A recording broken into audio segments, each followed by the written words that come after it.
let's get us started with our introduction to OpenMP Part 1. My name is Lucio. I guess you have seen my emails and seminar I had you in the past year. It's the overview of the different things I'm planning to talk about today. This is an introduction, so I'm going to try to make it as basic and simple as possible without trying to cover a single detail about the OpenMP API. Let's remember that today we're having the first part, and next week we will be having the second part for OpenMP. Since I'm using only one computer, please hold your questions until the end of the seminar, since I won't be able to monitor the chat line. So let us start. So what is it? What is OpenMP? Well, OpenMP stands for Open Mood Processing. It's an API that supports shared memory programming, and Fortran. OpenMP by the OpenMP Architecture Board, or OpenMP ARB. It's a group of users who joined forces in the latter half of the 1990s. I believe there are companies like IBM, Intel, NVIDIA, Cray, some of the major players in HPC who are involved with the definition of this standard. OpenMP is not really a new programming language. When you program with OpenMP, you don't think of it like I'm going to learn a new language. What you are going to learn is annotation, construct, or compiler. That the idea is that you can add all of these notation to your sequential code, to your serial code, can see of this code, and this construct will be described how they work is going to be shared among threads, or how the data is going to be shared or shared between different threads, or that runs in different processors or core. The OpenMP is API, what is an application programming interface, with the idea of making portable shared memory file programming model.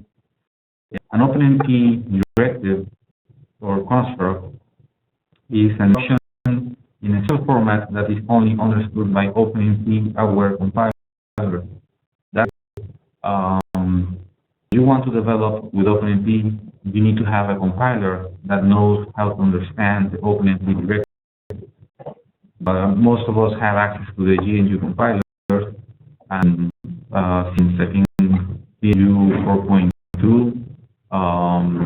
the GNU compilers have been able to understand the directives. If you're using another compiler, say for example Haskell or NAG, well, you check if the compiler actually has support for OpenMP. So I'll show you that for the most important compilers, some of there like Intel, VI, Duke, and Cray, OpenMP very well supported.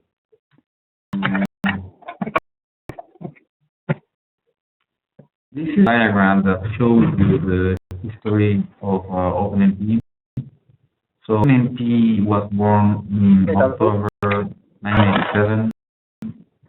First specification was only for Fortran. The next year, in 1998, the specification for Fortran came out. Then in 2000, final specification for came out only for Fortran, and 2 years later, the specification for the C and C++ came out. Then in another 3 years,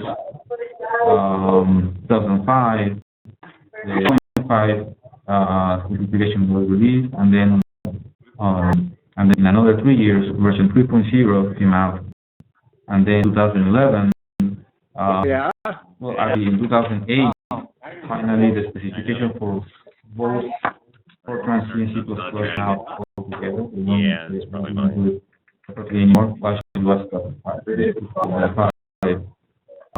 So since 2005, implementation for all the languages, Fortran and C++, was at the same time.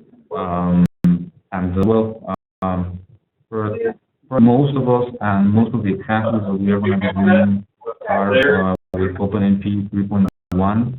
And now, probably most of the compilers that you will find out there support up to 3.1. Last year, July last year, a new station came out, which is 0.0 for all the languages. And I'm expecting that in the second part of this seminar for OpenMP, we will give you introduction to the new features available with these new features. So what I want to show you is that OpenMP has been here for some time. It has been maturing since 2007. And well, the compilers that do support OpenMP, which are many or probably most of them, have a pretty good support for it, and it is something that is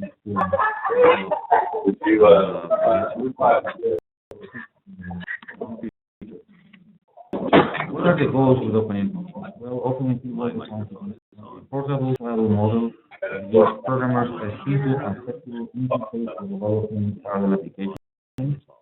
So, somehow any program that you develop with OpenMP, you're able to compile it and run it on any platform that has support for OpenMP. API designed to permit incremental approach to parallelizing an existing code. So we'll show you later on in the seminar how you can make a serial code. I mean,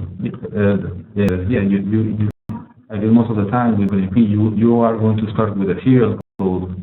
Then little by little, you are going to add constructs. OpenMP constructs will allow you to parallelize your application.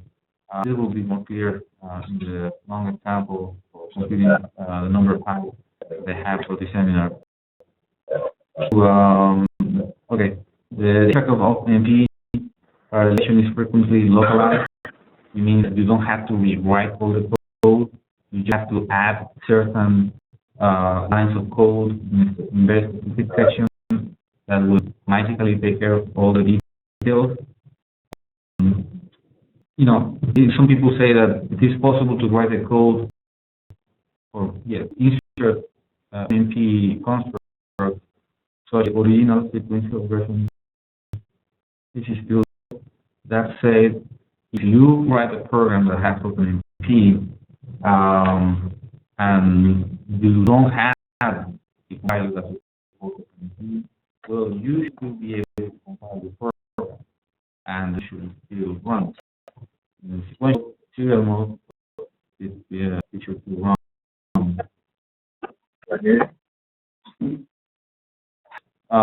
Well, OpenMP is an implementation of multi-threading.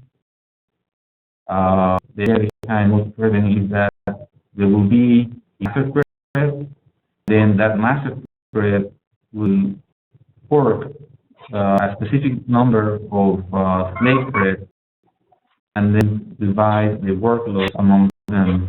And once all the slaves are done doing what they have to do, then all the control goes back to the master thread. I'm going to show you a diagram after this is about that. Main approach when programming with OpenMP is you have to identify the parallelism in the program. You have to identify sections can be one and just throw the construct needed to allow the compiler to do all the work for you to parallelize that section. And you are not supposed to rewrite all the code that will actually implement the parallelization. For example, you will see that how easy it is to parallelize with OpenMP because most of the work is done by the compiler and the library itself. Each thread in OpenMP has a unique ID, similar to MPI, where each MPI rank has an ID. The thing is going to be with OpenMP. Each thread has a thread ID and the master thread will always have an ID of 0. Yeah, turn off your microphone. You're annoying everybody. Let me 好，那我打电话给他。好， think that there is 好的 ，OK。 noise on the you guys okay.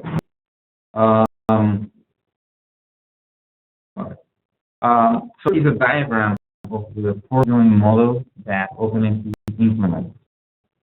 So on the diagram, you can see that there is only one arrow.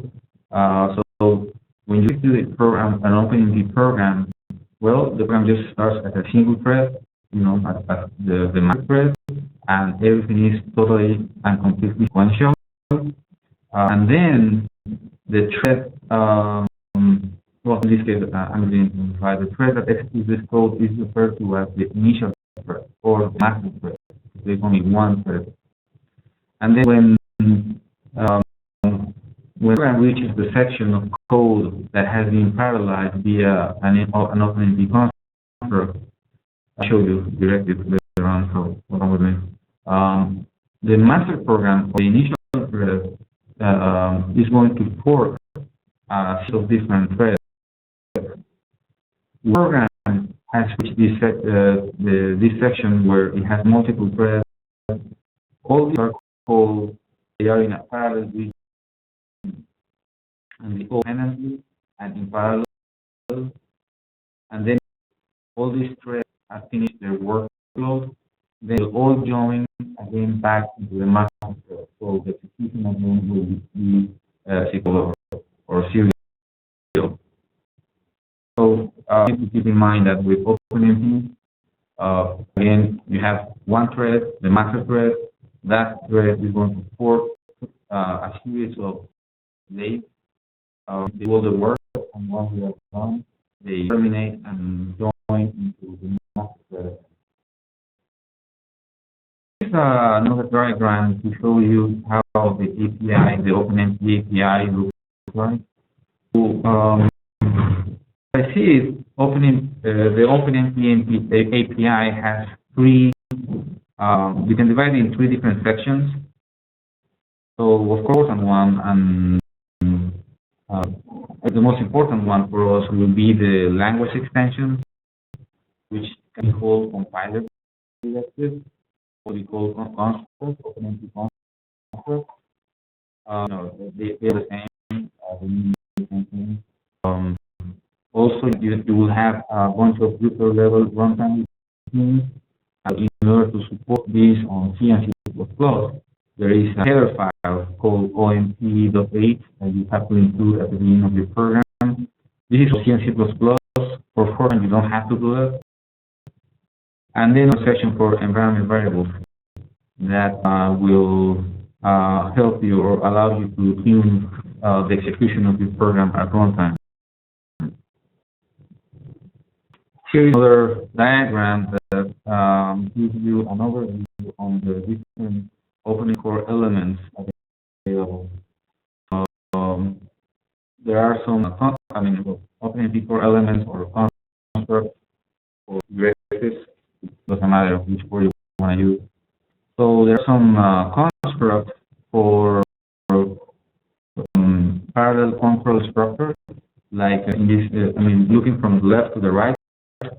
So construct will allow you to change the flow of code in the program, and the most important one, well, is the parallel directive. You will see an example of it in the next slide. Then there is a category of construct for work sharing. With this sharing construct, you can distribute the work among threads, and well, some of them some examples of these constructs are the do or parallel do or section directive. Also, because in an OpenMP program, all in theory is sharing system. So you need to have constructs that will allow you to modify the scope of variables Um, more you need to be able to specify what information is supposed to share among the threads and what information is supposed to be private. We will see an example when computing the value of pi on how this plays real life in OpenMP. Construct for synchronization because, well, we understand that all the threads are supposed to execute in parallel, but we want to be able to synchronize the threads if needed. And some of the examples of the constructs are critical, atomic, or barriers. And the section of the OpenMP constructs with a runtime function or environment variables. So as I said before, OpenMP offers the OpenMP API offers you a set of functions and environment variables that will help you tune your program at runtime.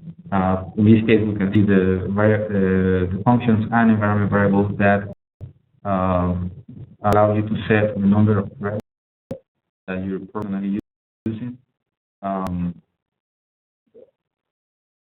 When you see the example, you will so this makes more sense.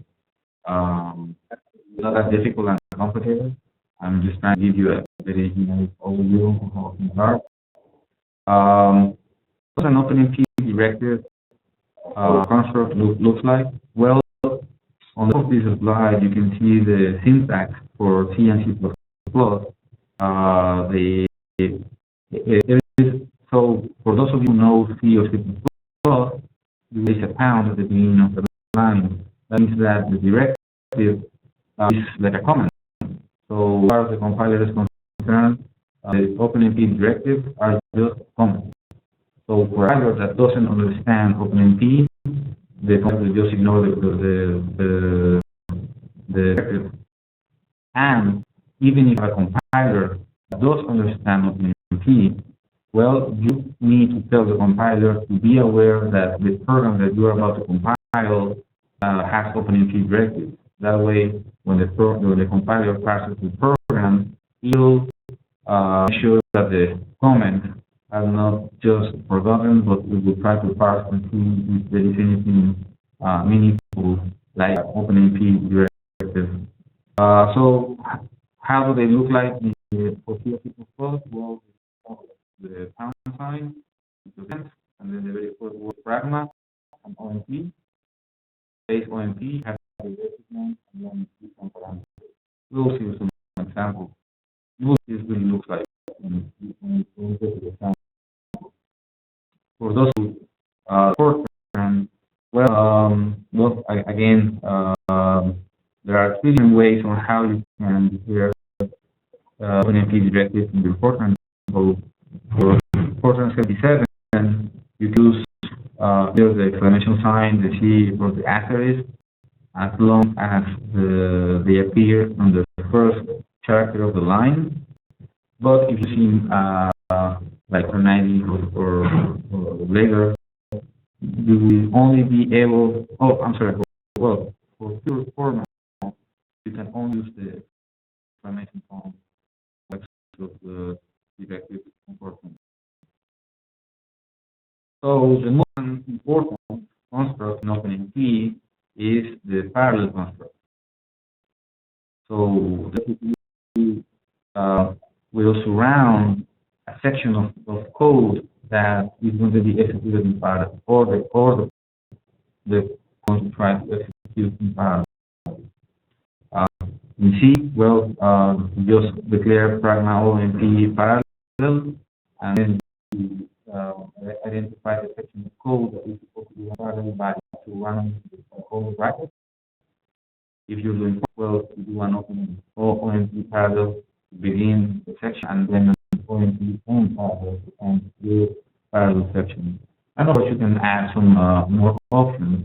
When we get examples, you will see how we shall populate the parallel line by adding more parameters to indicate to the compiler what to do with the code. Here is Hello World, the basic Hello World program that most of us like to use to show you how a new language, new AI will be used. So on the left, on the top left, you can see, the most basic program in C language. And then as you move the right, you'll see the versions in C and C++. So for C++, you can see that the very first line is to include the header file omp.h, and C and C++, is the same. And then you can look at the code and see that in order to declare that section, what section is going to be parallel, you just use the count pragma omp parallel and just run the section in the bracket. Our parallel section is a simple printf, hello world. I know it works too. So what is going to happen when you run this? Well, how many threads are created? Each thread, all going to do in this when they reach this when created in this parallel section is just print to the screen hello world. You will see as many hello world lines as created. The bottom you can see the very same example for 77 and 490. So for those of you who do Fortran program, see the slight difference. Well, it's not different. Now, how do you program? This can be a little more complicated than we want. The example on compiling the previous example, the Hello World program, 4 different compilers. On the left to the right, we see the GNU compiler. So in order to compile an OpenMP program with the GNU compiler, you need to pass the option -f OpenMP. If you pass the GNU compiler, is going to ignore all the OpenMP directives. Consider that they are comments. When I did these examples, I executed these examples in a two-core node. So when I program, the program will try to spawn as many threads as core or processors available on my system. So in this case, I only have 2 processors, and that's why when I run the program, there were 2 threads created, and each thread printed to the screen the same string, hello world, exclamation point. Now, if we go to the center, with the CGI compiler, if I want to compile the program with the OpenMP program with the CGI compiler, I need to pass the compiler from -mp. If you look at if you look at the behavior of the program and you execute it, the program is by default, when you compile a program with the CGI and then you just run it, it will not try to spawn as many threads as processors available. If you want to have the same behavior as with the GNU compiler, then to pass another parameter to the compile line, which is mp equal all cores, and then the program will behave as into the GNU compiler. And we move to the left with the CCE, the Cray compiler. Well, if you see with the Cray compiler, there is no option, no -mp or -f OpenMP. The Cray compiler by default has OpenMP support enabled. That says in my real-world program MP, I don't need to specify anything. I just need to pass the parameter for what's the name. I'll put 5, which in this case is both below, and the name of my source code. That's it. I don't have to pass anything. But executed, well, again, similar to the compiler, the program will not try to count as many threads as processors available. You know that I'm going to have to use one of those environment variables as we did before, that was the number of threads. So in this case, which environment variable is it? Is the one called OMP underscore num underscore thread, and I have two processors. Well, I make it equal to 2, and then run my program. I finally get it. 2 hello worlds from 2 different threads that were created. The example on the bottom, the input compiler. Well, to tell the intercompiler to compile a program with OpenMP support, I need to use the option batch OpenMP. So then when I run my program, well, I get this warning message, or well, some of you might say it's an error message. And let's read that warning message. I need to load an environment variable called KMP underscore infinity. In case I was using a node that had an AMD processor. So when trying to run this example, AMD processor, the programs created with the Intel compiler will throw this error message because they don't like it. If you had been using an Intel, a machine with an Intel processor, that message would have not been there. But I will use how to get rid of that message if you're using the Intel compiler on a non-Intel machine. You set the number of threads. On the left dot plot, you can see again an example of the hello world program. This is has been modified a little bit because my program thread is going to print to the screen hello world from master thread, and there is a parallel section where thread is going to get what is the ID, and then print to the screen either from thread, and then add the number of the thread, and then the section is over. Then the control goes back to a sequential section that just prints after parallel, we're done. So to the right of the screen, on the top, you can see how sample, compile, and run using the GTC compiler. Once again, examples on a machine with 2 core. That is 2 lines, because we're only 2 threads, we have 4. You can see that there are 4 lines printed to the terminal. So one came from a sequential section that is just a printf with from master thread, and we reach the parallel section, and then in this parallel section there were 2 threads created. One has an ID of 0, and the other one has an ID of 1. And then one section was over, then we went back to a sequential section that there was a printf where master thread just printed by itself after parallel. Then in that section, well, I'm showing you. So okay, on this first example, when I did this with the GCC compiler, and then I run the program, the OpenMP API is going to try to see how many processors or cores are available on the system I run. In this case, there are only 2. Well, only 2 threads created. Is that? Yes.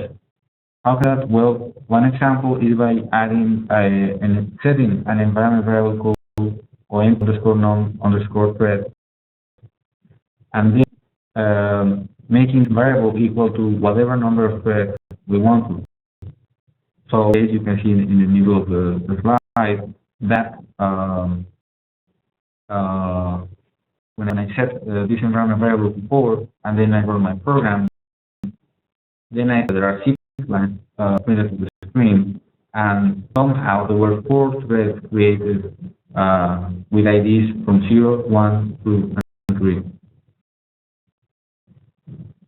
To set the number of threads to create, yes, so on the bottom of my slide on the left, you can see code as the one on the top, but you see on the red circle, I added a new construct to the OMP parallel construct, which is num-thread, and then after which is a number, an integer of the number of threads. So that from the parallel, I can specify how many threads do I want for following parallel threads. In to 5, I just want to use 5. So when I compile and run my program, you can see it on the right. So there were threads created 1, 2, 0, 3, and 4. I want you to pay attention. You see the order 1, 2, 0, 3, and 4. That's out of order, right? Why? Because remember that we call this program following in parallel, and when you parallel, you have to consider that there is no order and implied, and anything can run at any time and any order, and that's why it's important to have synchronization. When we learn about MPI, we saw that there was a way to synchronize with certain MPI functions. Well, with OpenMP, there will also be ways to synchronize if needed. Here's once again the same example, but this is something I'm going to be running on a supercomputer called Darker, available here at and on the top you can see the source code for my Hello World program, same as what we slide, but in this one run programs on the compute node. So the previous examples were run like on my personal computer, any Unix Linux machine, you know. But in this example, I'm going to show you how would you run this program on a supercomputer. So supercomputer, well, usually there is a queuing system, and in order to run a job on a system where there is a queuing system, you need a job script. So on the bottom, you get file that has options for my to define job script. In this case, this is kind of a statistic for how the queuing system works on Darker. That by default, I need to request 15 processors because each compute node has 16 processors. I only have for 5 minutes because it's too much. I need to press it down, and then in this example, I'm setting my environment variable to 7 because otherwise the program will not spawn as many threads as I want. And in the case of a query system, Darker is a query system, it's a query system. And in order to run a program on the compute nodes, I need to use a control AP run. In this case, because AP run will run one program that spawns multiple threads, that's why I use the -n because it's one program, and the -d7 describes that this program is going to be spawning 7 threads. So here is output of when running this program on Darker. So you can see how my program is the query compiler. I didn't pass the -np or -OpenMP compiler. I don't need to do that. And then I submit my job via the system command. It usually return a job ID, which in this case was 129787. Query the status of my job. Yeah, the job didn't, long to run. It was immediate. And then when I look at the directory where my files are, I see that there is the file for the job script and then there are files that end with .e and the job ID, and then the other one is .o with the job ID, and then my program, and then hello underscore OpenMP, and then my cursor, hello underscore OpenMP. On a supercomputer with on non-interactive session, which is what most of us will do most of the time. When a program brings something to the screen, well, because this is a non-interactive session, what happens with all the output? So all the output goes to the file. So in this, the .e file will contain all the messages printed to the standard error output, and the .o will include all the output that goes to the standard output. In this case, the program didn't have any errors. There's only created output to the standard output. So when I look at the files, you can see with the cat command cat, look at my files, then I can see what I want, which I will do here in my screen. And yes, I can see that there were 7 threads created, and they ran out of order, and they did what I want. To show you, how things will actually work in a real supercomputer. The other examples, you can test them on your own personal computer if you have one. Just what I make is that I actually try to do examples on my Mac, on my laptop, and it has the default compiler on Mac doesn't have support for open. You need to install another compiler. The second part of this seminar, you will see, I will do some more time talking about what the thread affinity is, how to play with it, and why it's important. But here, I want to show you, why will it be important. I have another program called XPHI. So when I run this on Darker, which is if I try the OMP underscore non-thread variable, it will only spawn one thread, as you can see on the top. So the one thread spawns for that run. So you can see that, well, I'm going to specify the OMP thread, and I'm going to make it equal to 5. And then I run my program. You can see in this output that actually the system prints some warning messages because something kind of went wrong. And then look at the output. It's quite simple, but it's actually quite useful to understand how thread or MPA ranks are on the processor's cores. So to the top, the thread that prints the hello world from rank 0. And on core with ID equals to 0. And then in my example, when I specify the OMP non-thread equals to 5, my thread is so yes, everything happens the way I want. But when you output, all of these threads print that they were running on the same core, the same with ID 0. Well, for this example, yeah, it's not important, but we have a production code that I know is going to crunch number. Well, this will be variable. Why? Because I'll be using one core from my compute node, and the rest of the cores will be idle, doing nothing. Everything it will be running on exactly one core, and then the performance will be variable. Bottom, you can see my last attempt to run the program, and here I added another option called -c5. This is the create system. So the purpose of this is to explain to you that, well, you need to be on how the system that you are using works. Then the behavior of the program can yield unexpected results, especially in wise.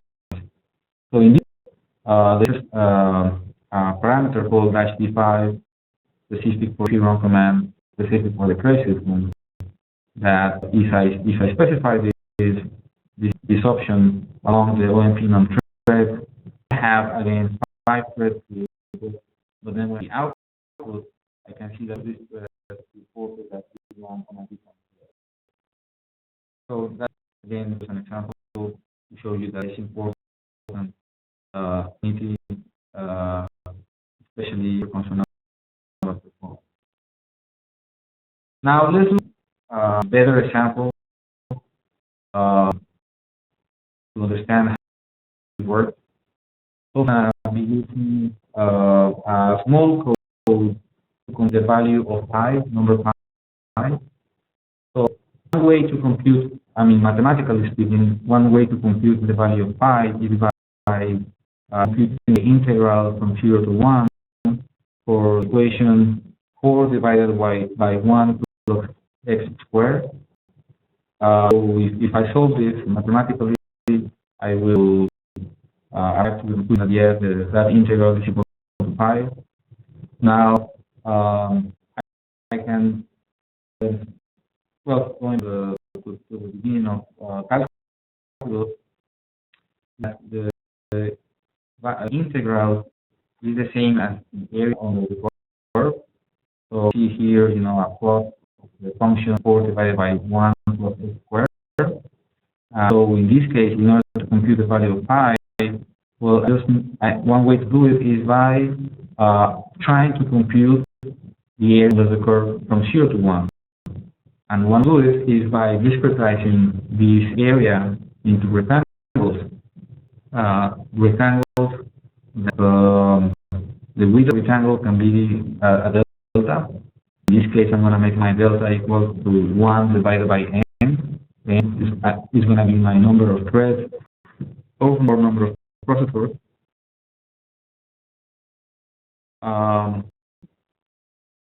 So I see a serial version of a program that computes the value of pi by using approach.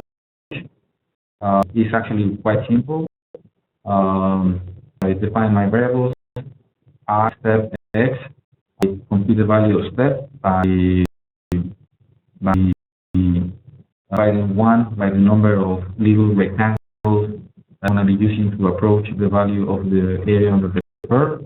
And then I have a for loop. And then in this for loop, I'm just going basically rectangle by rectangle and adding, the area of each of these rectangles. And then at the end, I can compute the value of pi by multiplying that sum times the step. And when I compile and run this program, you can see that on the bottom, yes, I do get an approximation to the value of number pi. Now, let's actually parallelize this little program with OpenMP. So how can I parallelize this program? Well, if I program, most of the work is done in the for loop, right? So I'm going to try to parallelize my for loop. How do I do it? Once I learn that well in a C program, I need to apply my OMP parallel. And because this is going to be a for loop, so OpenMP has parallel for to be explicit that you want to parallelize the following for loop, which in this case 1. So I added this line, and then when I compile and run my program and run with 5 threads, you can see the bottom of this slide. Happens that I don't get the value of pi. What? Well, that is on with OpenMP, assuming that you are on a shared memory system, and on a system everything is shared, so all the threads have access to all the variables, all the my thread had in the beginning. So in this case, the x step sum, all the variables are shared by all the threads. So I compile when I executed this program, it happened that there was a conflict. All the threads had access to the same variable and trying to use the same variable at the same time. That's something called a race condition. So a race condition happens when you have multiple threads accessing section of memory, and they read and write the code in such that they can correct the values of the variable one the other because they are all trying to access the same memory and then the result will go wrong. How can I fix this? Well, I probably tell the program or tell the compiler that X is so, and then some and if those that is shared by all of these threads. That way, I should fix my problem. So look at my second attempt. So I added the construct private X and shared some. I still have this. I haven't modeled. I just added private and shared construct. Compile and run my program, and I don't get what I do. Something's wrong with it. Wrong with it. And well, you're right. I should be private, but when I use the construct private board, opening smart enough to make the index private. So yeah, so in this case, it's implicitly made private for thread. Any other idea?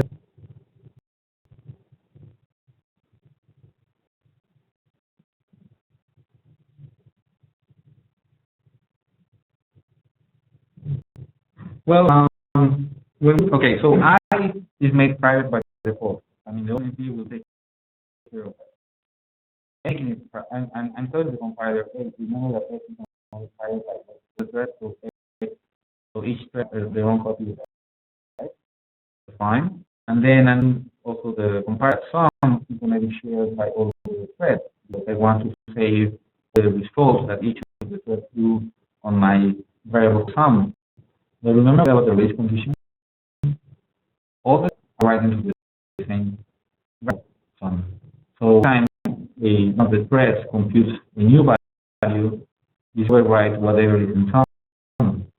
And then two threads, each of them will be overwriting whatever they have and that will sum. And that's why the result is 1. So can I fix this?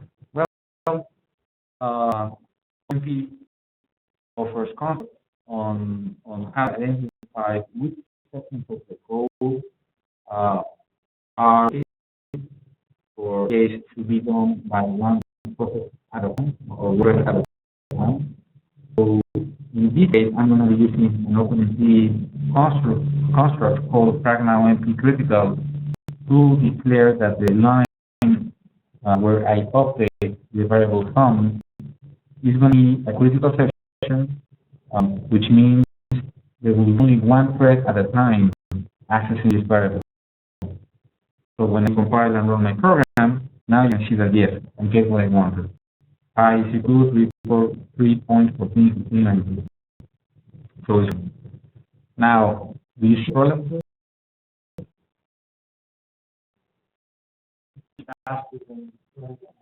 Yes, because every thread is going to have to wait for one to finish. And so basically, I'm making my private program sequential again. You know, there has to be a better way, right, to do this. So I mean, working, but probably it won't give me the performance I want. Of the same program. So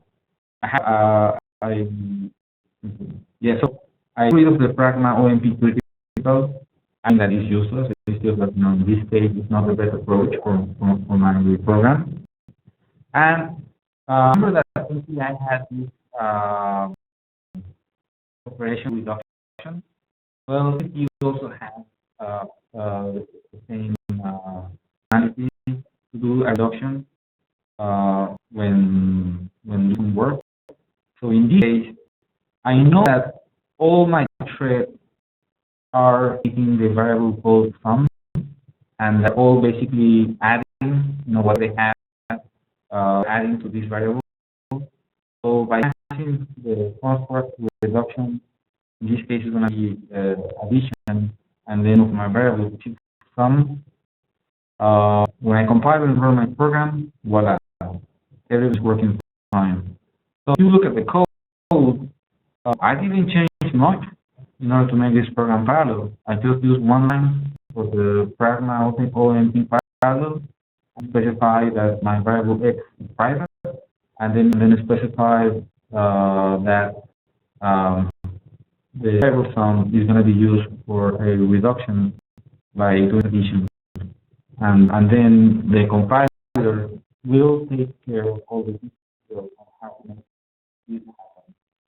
So a computer scientist, want to study a web software, or to implement it from you as a user, so you don't have to talk about it. So it's going to take care of all the details. Pretty close to the end of this seminar, that we're almost done. This is for this first session. For the second part of the seminar, I'm hoping we will talk about some of these topics and more, and give more examples with other constructs and directives that I guess are common in writing code. Hopefully we'll talk to you about OpenMP tasks, which is something new, and what is new with OpenMP 4.0. Questions? Before we get to the questions, let me just show you some of the references. Of course, there is a website for OpenMP called openmp.org, so you can get the latest information about it from there.